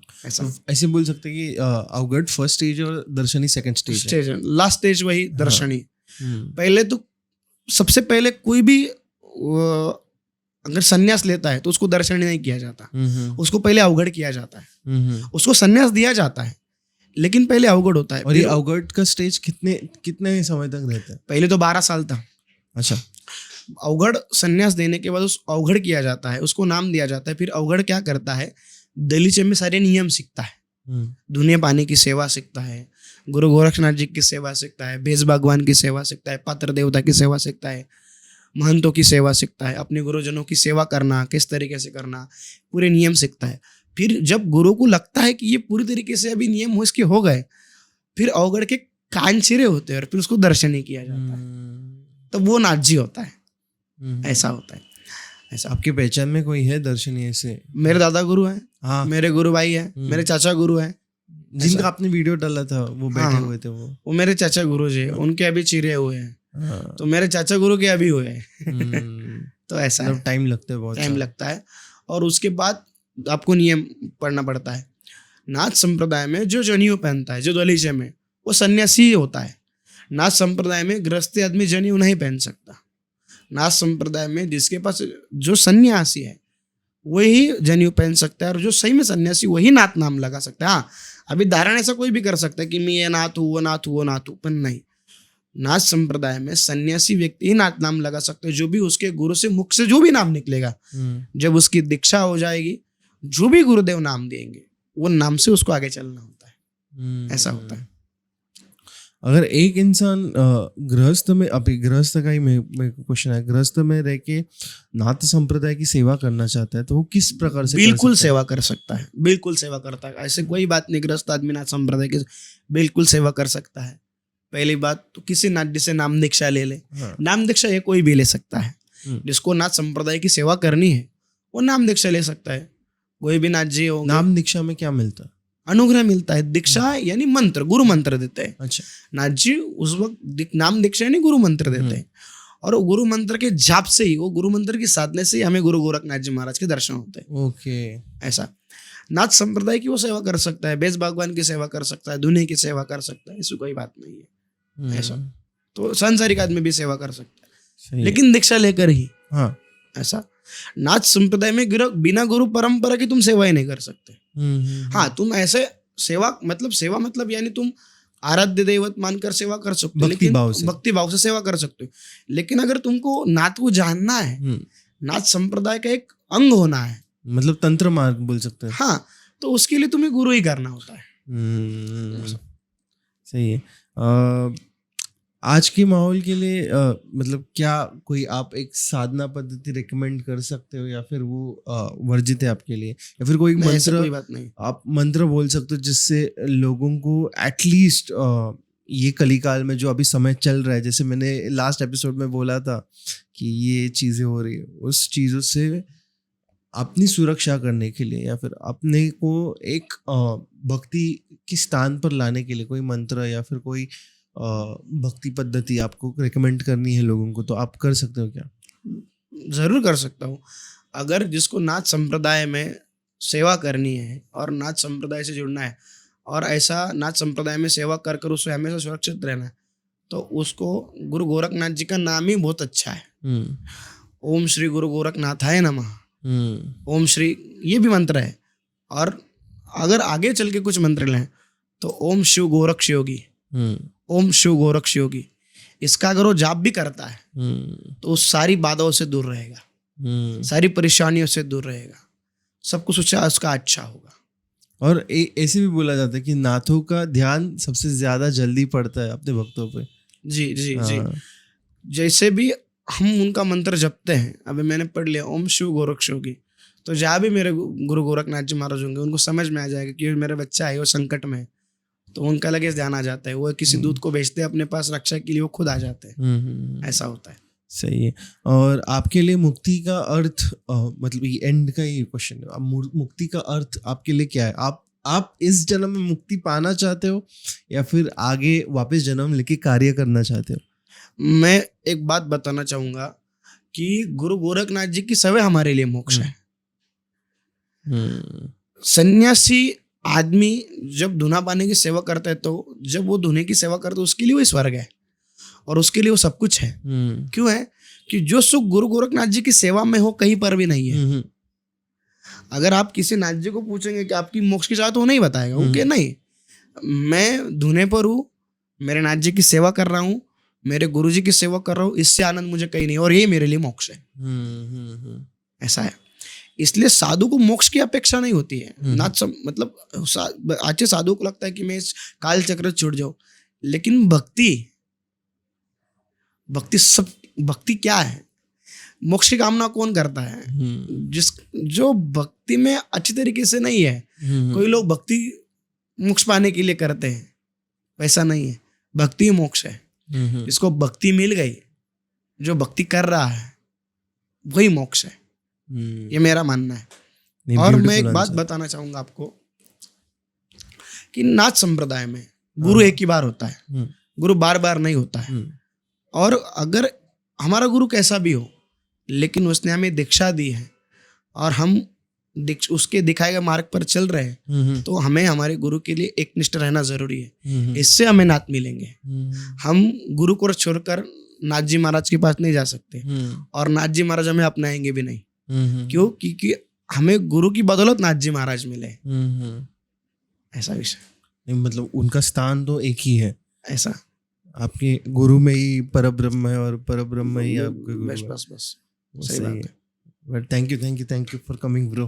बहुत मेरे को दिल से शुक्रिया, बिकॉज हम लोग ने इतने बार ट्राई किया, उसके बाद आज एपिसोड हो रहा है। बट बहुत अच्छी तरीके से हो गया है एपिसोड। ऐसे नहीं कि जल्दी में या फिर गाय में, ठीक, कोई बात डिटेल में हो गया है। And I feel last time से थोड़ा बेटर हो गया, क्योंकि जो डिटेल में आपने स्टोरी, आपका टाइम लेके, लास्ट टाइम थोड़े हिकअप्स थे, तो वो ये टाइम नहीं हुए। ये टाइम कॉन्फिडेंस था जितना, तो मुझे बहुत अच्छा लगा। एंड नाथ परंपरा के बारे में और डिटेल मुझे जानने मिली। जी, बहुत अच्छा लगा। नहीं, मैं आज जो भी बोला हूँ, ये अधिकार वाणी से बोला हूँ। हाँ। मेरे गुरुदेव ने मुझे संन्यास दिया है। मैं नाथ संप्रदाय का एक सन्यासी हूँ, जो आपके सामने बैठा हूँ। मैंने सब कुछ नाथ संप्रदाय के लिए मैंने सब कुछ त्याग करा। अभी सनातन धर्म और नाथ संप्रदाय के लिए मैं कार्य कर रहा हूँ। मैं अधिकार वाणी से जो भी बोला हूँ, अधिकार वाणी से बोला हूँ, और मेरे गुरुदेव कृपा से बोला हूँ। आदेश उसके लिए धन्यवाद। आपको अगर एपिसोड पसंद आया रहेगा तो you know what to do, like share subscribe, जो भी करना आप कर सकते हो, बिंदास कर सकते हो। तब तक के लिए बाय बाय, शाबा के, take care, whatever it is. अगर आपको बात करना है डायरेक्ट गुरुनाथ जी से, तो उनका कॉन्टैक्ट हम लोग दे देंगे नीचे। या फिर कुछ कार्य रहेगा या फिर कर्मकांड करने रहेंगे, तो वो डायरेक्टली आपसे कॉन्टैक्ट कर सकते हैं। आप इंस्टाग्राम में भी बात कर सकते हो डायरेक्टली। बट तब तक के लिए बाय बाय, शाबा के, take care, whatever it is. Signing off Dishang team ले, श्री मात्र नमा एंड आदेश।